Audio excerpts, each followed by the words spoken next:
Tensei Oujo is a phenomenal exploration of a lesbian relationship in this classical fantasy world, but further than that, this show just has exceptional all-around character writing and world building that really works to advance the plot and the themes of the show without ever really feeling heavy-handed or overbearing at all. Of course, immediately our lead, Anosphere, is just dynamic, whisking Yuffie away into a whole new world. And I think what I really like about their relationship is really what ends up happening at around episode 7, I believe, with one of the side characters, Tilty. Tilty really puts the pressure on to Yuffie to just think about her actions and think about her future and where she really wants to go. Because up to that point, I mean, it's all been Annis. Like, Annis has been leading the charge and defeating the dragon and doing all of the crazy stuff. Even in bringing Lainey, the supposed female antagonist, and just solving her problems and issues right away. But it is, of course, finally in episode 7 where we finally see shortcomings of Annis, things that she is unable to do. And it is in that situation where Yuffie was finally able to kind of show her own strengths and show how she is able to be on par, kind of, and be a good counter. Not a counter, but a good companion, at the same level, but different for Annis.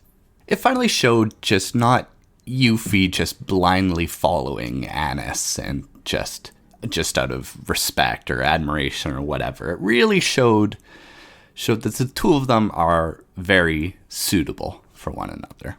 So I love that aspect of the relationship between the two of them. Mostly with Yuffie. I think Yuffie developing as a character has been very well done.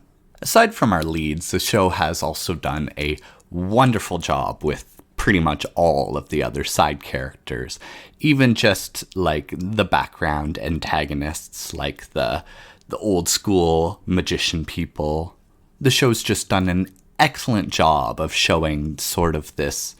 It's not black and white. There's this whole spectrum. All these different people have different ideas and different relationships and different goals, and I think the show has done a phenomenal job so far setting this all up.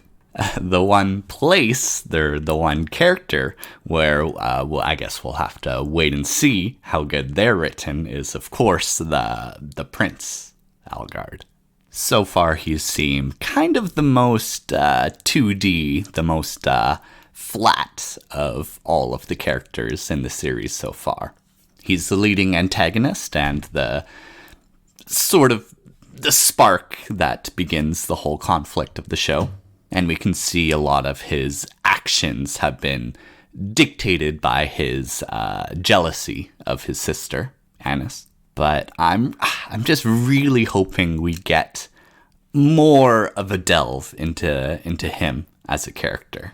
Because so far we've done an amazing job of delving into some of the other side characters like Tilty and Lane, and even like the king and queen. Like, they have their own personalities and are interesting. So I just really hope the show doesn't go for a cop-out, like there's some evil witch or something controlling Algard, like in some other isekai fantasy nobility shows. I guess we already have vampires in the show, so maybe Algard is like evil vampire demon lord sort of a thing, but I don't know, I kind of hope not. I think it would be more interesting if he was just a more conflicted or complicated character.